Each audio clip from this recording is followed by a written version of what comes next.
గత 3 రోజుల నుంచి పటాన్చెరు నియోజకవర్గం గుమ్మడిదల మండలం నల్లవెల్లి గ్రామంలో ఒక విధంగా భయభ్రాంతులకు గురి చేస్తున్నటువంటి స్పష్టంగా దాదాపు మీడియా పరంగా యావత్ తెలంగాణ రాష్ట్రం మొత్తానికి దాదాపుగా అర్థమైపోయింది. ఇవాళ ఆఖరికి కూడా నిన్న మొన్న మూడు తరాల నుంచి కూడా గ్రామ ప్రజలు రైతులు ముందుకు వచ్చింది. కానీ ఈరోజు విద్యార్థులు రోడ్డుకి ఎక్కిన దౌర్భాగ్య స్థితి కల్పించింది ప్రభుత్వాలు. ఇవాళ విద్యార్థులు ఏం మాట్లాడుతున్నారు? భారతదేశానికి ఒక దిక్సూచి భవిష్యత్ తరాలు, ముందు తరాలు ఇవాళ విద్యార్థులు. ఈ విద్యార్థుల భవిష్యత్ ఒక కలెక్టర్ కావచ్చు, ఒక పోలీస్ ఆఫీసర్ కావచ్చు, ఒక ఇంజనీర్ కావచ్చు. వాళ్ళ స్ఫూర్తి ఈరోజు వాళ్ళు చదువుకున్న భవిష్యత్తును నాశనం చేయడానికి కూడా కంకణం కట్టుకుంది ప్రభుత్వాలు. వాళ్ళు ఏం మాట్లాడుతున్నారు? స్కూల్లో పరిశుభ్రత అని మాట్లాడతారు. అలా స్కూల్లో ఎంత శుభ్రత ఉంటుందో ఈ రోజు మా గ్రామం కూడా అంత శుభ్రతగా ఉండాలి. ఆ సిచ్యువేషన్ కి వాళ్ళ పిల్లలు కూడా స్కూల్కి వెళ్లకుండా ఈ రోజు మా గ్రామం ఇవాళ మా తల్లిదండ్రులు పోరాటం చేస్తారు. మా తల్లిదండ్రులకు మద్దతుగా కూడా ఇవాళ మేము స్కూల్కి వెళ్ళాం. మేము కూడా ఇక్కడే ఉండి నిరసన తెలియజేస్తామని కూడా తెలపడం జరిగింది. ఆ విద్యార్థులు కూడా ఇవాళ విద్యార్థులు కూడా వాళ్ళ భవిష్యత్తు గురించి మాట్లాడుతున్నారు. వాళ్ళ భవిష్యత్తు ఏంటి?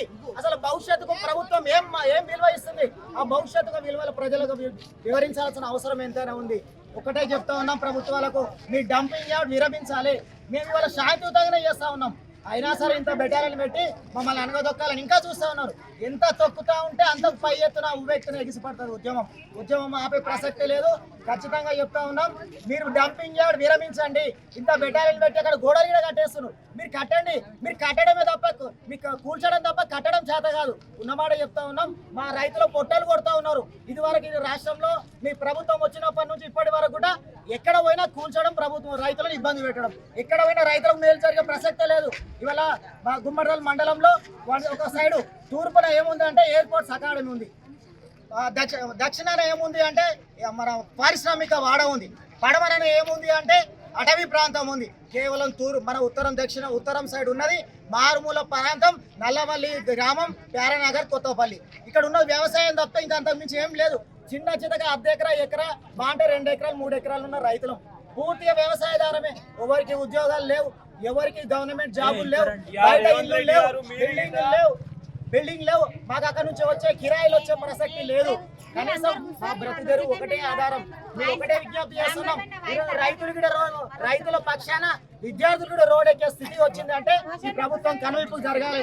మేము డంపింగ్ యార్డ్ ఆపడమే మా లక్ష్యం. డంపింగ్ యార్డ్ ఆపేంత వరకు మా పోరాటం ఉంటుంది. ఎలాంటి సిచ్యువేషన్ వచ్చినా సరే, పోలీసులు నిర్బంధకాలను విధించినా సరే మేము శాంతియుతంగా ధర్నా చేస్తాం. విద్యార్థుల భవిష్యత్తు మేము వాళ్ళ కోసం మేము ఆలోచిస్తున్నాం. మా తల్లిదండ్రులు మా కోసం ఆలోచించారు. మా కడుపులో ఉంటే మా బిడ్డల కోసం కూడా మేము ఆలోచించాల్సిన అవసరం ఉంది. కాబట్టి డంపింగ్ యార్డ్ విరమించాలి. ఒకటే వినినాదం, ఒకటే లక్ష్యం, ఒకటే మా అంబిషన్. డంపింగ్ యార్డ్ ఆపడమే మా లక్ష్యం. డంపింగ్ యార్డ్ ఆపేంత వరకు మా పోరాటం ఆగదని కూడా ఇవాళ విజ్ఞప్తి చేస్తూ ఉన్నాం. దయచేసి పోలీసులు కూడా సహకరిస్తున్నారు, మేము కూడా వాళ్ళకి సహకరిస్తాం. మేము కావాల్సింది ఎంఆర్ఓ. ఇప్పటివరకు మా గ్రామానికి ఎలాంటి ప్రభుత్వ అధికారులు రాలేదు. కేవలం ప్రొటెక్షన్ మాత్రమే ఉంది. ఇక్కడ పోలీస్ సెక్యూరిటీ తప్ప ఏ ఒక్క అధికారి వచ్చి మా ఇన్ని జరుగుతూ ఉన్నా, ఇంత ఆవేదన చూస్తున్నా ఒక్క అధికారి వచ్చి మనం ప్రశ్నించిన పాపన పోలే. ఎందుకోసం ఉన్నారయ్యా? ఒక రాజకీయ నాయకుడు వస్తలేడు. ఓట్లు వేస్తున్నాం, ఎమ్మెల్యే గెలిపించుకున్నాం, ఎందుకోసం వస్తలేరు? ఆవేదన జరుగుతుంది. పటాన్చెరు నియోజకవర్గంలో ఇంత ఆవేదన జరుగుతూ ఉన్నా ఒక్క పార్టీ నాయకుడు కూడా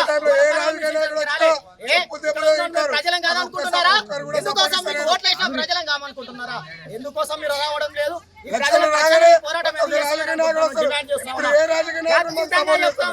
ప్రజల పక్షాన పార్టీలు కూడా నిలబడాల్సిందే. కేవలం 2-3 పార్టీలు మాట్లాడే కాదు, అసలైన నాయకులు కూడా రావాలి. ఇవాళ అదే డిమాండ్. మా ప్రజలు ఉన్నాం.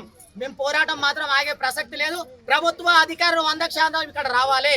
మా ఆవేదన తెలుసుకోవాలి. ఇప్పటి వరకు ఏ అధికారి ఎందుకు రావడం లేదు? ఎందుకు దొంగచాటుగా ఉంటున్నారు మీ ఆఫీసులలో? ఎందుకోసం పోలీస్ ప్రొటెక్షన్ పెడతా ఉన్నారు? డిమాండ్ చేస్తా ఉన్నాం. అధికారులు రావాలి. మీకు కనీసం కలెక్టర్ గారికి లేదా ఎంఆర్ఓ గారు రాకపోవడం ఏంది కారణం? మీరు ఎంఆర్ఓ రాలే, ఆర్డీఓ రాలే, కలెక్టర్ రాలే, జాయింట్ కలెక్టర్ రాలేరు. ఎందుకోసం రావడం లేదు? మీ పోలీసు ప్రొటెక్షన్ పెడుతున్నారు తప్పే, మమ్మల్ని నిర్బంధిస్తున్నారు తప్పే. మీరు వచ్చి ప్రజలకు అవగాహన కల్పించడం లేదు. ఎందుకోసం అవగాహన కల్పించట్లేదండి? మీరు ప్రభుత్వానికి తలగుతున్నారా? అయ్యా అధికారులారా, మీరు ప్రభుత్వాలు వాళ్ళు ఉంటారు, రేపు పోతాయి. కానీ ప్రతి ఒక్క అధికారిగానే ఉంటాడు, పోలీస్గానే ఉంటాడు. మిమ్మల్ని ట్రాన్స్ఫర్ చేసినా ఎక్కడ పోలీస్ స్టేషన్కే పోతారు. అధికారులు అధికార నివాసానికి వెళ్తారు, అధికార భవనాలకు వెళ్తారు తప్పే రాజకీయ నాయకుడు ఇవాళ ఉంటాడు పోతాడు, కానీ రాజకీయ నాయకులకు మీ పదవులకు ఆశపడు, లేకపోతే మీ జీతాలు పెరుగుతాయని ఆశపడు, మీ ఇలాంటి ప్రయత్నాలు చేయొద్దని విజ్ఞప్తి చేస్తా ఉన్నా.